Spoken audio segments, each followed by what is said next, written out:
I've been using the Intel ARC B580 for a week as my daily driver. What do I think about it? Well, stay tuned for a full comprehensive review after a quick word from today's sponsor.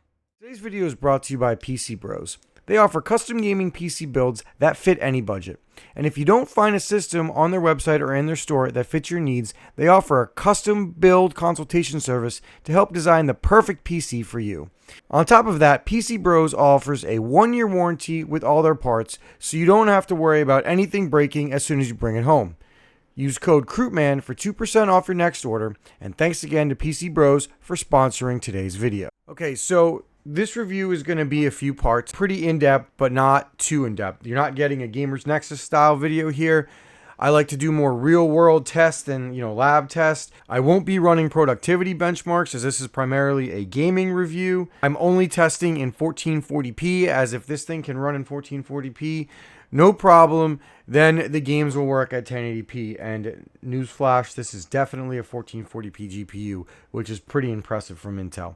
And finally, you won't see MSI Afterburner or GPU-Z, as I was frankly afraid that they would mess with the drivers, and I didn't really want to take any chances, so you're going to have to take my word for it. All right, so let's start with my test bench. Now, something else that's going to be different from everybody else's reviews, I did not test this GPU with a 9800X3D. I do not think that is an accurate real-world example. Now, I understand why they did that, and again, I think you should check out other reviews so you can see that.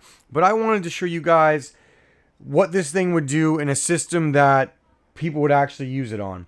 For example, I tested it first on a 5800X3D, but frankly, I thought that might even be overkill. So I ended up firing up my 1080p test bench. It only has a 5600X, which I think is actually a perfect GPU or CPU to pair with this GPU. And I got results on both of those systems. As you can see right here, the bench on the left is a 5600X with 16 gigs of RAM, 2400 megahertz.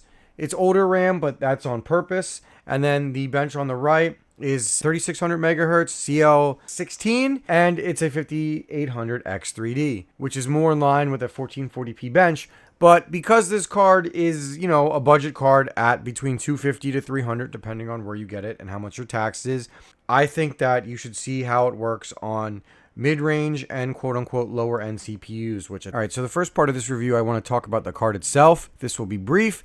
I only have the Intel ARC B580 from ASRock, the Steel Legend version of the card, and I can tell you that the build quality is not bad. Now, you're not talking premium build quality here, but remember, this is a $280 GPU.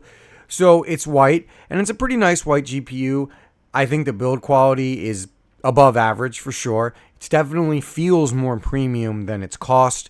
It's a 3-fan model. I always like 3 fans better than 2, but this is a chunky model. This is probably the biggest 2-slot GPU you'll get, but it should fit in most 2 to 2.5 slot cases, no problem. It is about a foot long, so it will be too long for some smaller cases. The only thing I don't really like about this GPU is how deeply recessed the PCIe slots are. There's 2 of them. There's two 8 pins, but they're so deeply reseated in there that they're going to be a pain to pull in and pull out. And I generally just think aesthetically it looks ugly. The only positive, if you could say there's a positive in that, is that you could put this thing pretty close to the edge of a case because the PCIe slots are so recessed that it may make it fit easier. But overall, that was the only negative thing I thought about the build quality of this GPU. Next, and I want to get this out of the way now, are the drivers. The drivers on the Battlemage series are fantastic. I must admit that I was worried about having driver problems and maybe drivers not working with certain games, but after running this thing for a week, I can tell you that these drivers are perfect. Frankly, I've had less problems with Intel drivers than I've had with AMD drivers over the past year. Now, granted, I've only been using these drivers for a week, but I've had no issues. I'll talk about one game I potentially had issues with later on, but I don't even know if that was the driver's fault. These drivers were smooth to download, easy to install. I didn't have to put any bloatware apps on it. You just installed them, hit reset, and that was it. They were done.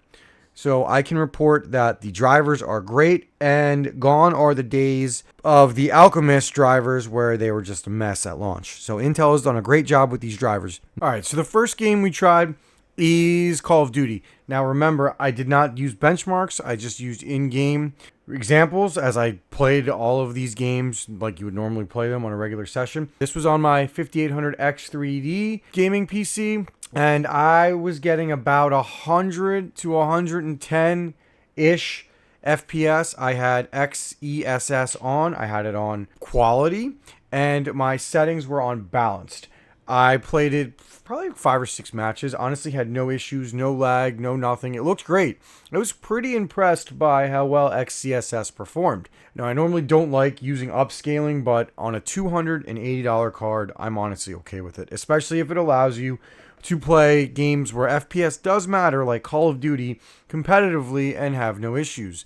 Now, I play hardcore, so it was pretty fast-paced. There was not once where I had an issue with this graphics card. When I moved to the 5600X, I had to put XESS to performance over quality to make up the FPS loss from downgrading the CPU, and it was on balance with a tad bit lower settings, but overall, I was getting between 90 to 110 FPS. Again, I had no issues, and it played very well. Honestly, I think one of the themes you'll see is that the 5600X is actually the perfect CPU to pair the Intel ARC B580 with. Alright, next we're going to move on to Horizon Forbidden West. Now I have a funny story to go along with this test. The plan was to play this game for like 30 to 45 minutes because I'm currently in the middle of a playthrough, my first PC playthrough, second playthrough overall. I wanted to get a feel for the game, and then I was going to move to my 4080 PC so I could sit on my couch and play. Well, I was in the middle of a quest, and it went longer than expected, and fast forward to 1 a.m., so we're looking at about 4 hours worth of playtime on the ARC B580, and I realized that it was time for bed, and I played all night on it. That should give you an idea of how well it played. I played on 1440p, max settings, XESS off, and I was getting about 45-ish FPS. I saw no slowdowns, even in heavy combat, which is pretty impressive. For single-player games, you can crank the settings up pretty high and not miss a beat. And look, I believe that looks are more important than FPS on single-player games like this. So as long as I hit a consistent 45 to 50-ish FPS, I'm good. I also played on the 5600X. You had to lower the settings from very high to high, and you will notice that the 1% lows drop drastically, so there's a wider spread in FPS on the 5600X. You can see right here I'm getting about 58 FPS when I'm riding my mount with nothing going on, but once I got into heavy combat, you drop to about 40 to 41 FPS. I noticed maybe like microseconds of lag, but nothing that impacted my play. I think I played on the 5600X for maybe like 30 minutes. It wasn't as good as the 5800X 3D, but the difference was very, very small if we're being 100% honest. But still, overall, a win for the ARC B580. Let's move on to Space Marine, what is notoriously a CPU-bound game. I had to put XCSS on quality, and I had no issues, really. I was getting between 40 to 50 FPS, 50 FPS no combat, 40 FPS when I hit combat. Very playable experience. I played for about an hour. No issues, no nothing. And I was pretty surprised how well it handled. Obviously, it's a more CPU-bound game, so we would probably have to drop the settings on the 5600X. Now, I did not play this on the 5600X system. I think I have enough of a spread of games that I tested in both the 5800X 3D and the 5600X to get my point across. Again, it ran really, really well, and I would consider this another win for the ARC B580. And also, XCSS is surprisingly doing well in all the games I've tried it on so far. So far, so good, but let's crank it up a notch. Let's go to one of the most demanding games you can run right now. Basically tied with Alan Wake, in my opinion, for the most demanding. I think it's even more demanding than Black Myth Wukong, if we're being honest. Cyberpunk 2077. Now, I have my settings on 1440p high with XES on quality. Ray tracing is on medium. And it looked really good. I got about between 45 to 40 FPS, give or take. The spread was pretty tight, which was pretty impressive. Even in heavy combat, I didn't fall below like 38 to 39 FPS. Had no lag, no issues whatsoever. The game looks beautiful. This is a testament to Intel's ray tracing cores. I'm honestly pretty impressed with how solid they are on a $280 GPU. Like I said, I played for about an hour, had no issues, and I made sure I stuck to the middle of town with lots of ray tracing reflections, lots of people, just lots of stuff going on, and it worked great. So that's a big win in my book for the Intel ARC B580 and XES in general. So we dropped down to the 5600X, and I may have overcompensated a little bit. I dropped some of my settings from high to medium, and I upgraded XES from quality to performance. But look how good this looks at 1440p. Look at all those ray traced reflections. Look at the shadows. Just look at how solid this scene looks. I thought that was a perfect screen grab to get. A lot of people, and I was actually getting between 55 and 60 FPS. Now, maybe I could have raised the settings a tad bit, but I think most people want to see if it could hit 60 FPS, and it did, and this was on a 5600X. Now, obviously, the spread, the lows were like in the low 40s, but I didn't notice any lag or any massive frame rate drops or anything. That's great. The fact that you could take a $100 CPU in the 5600X and pair it with a $280 GPU in the ARC B580 and run it on Cyberpunk 2077 and have it look like this in 1440p, I'm pretty impressed. And you'll notice that this is basically the theme of this review.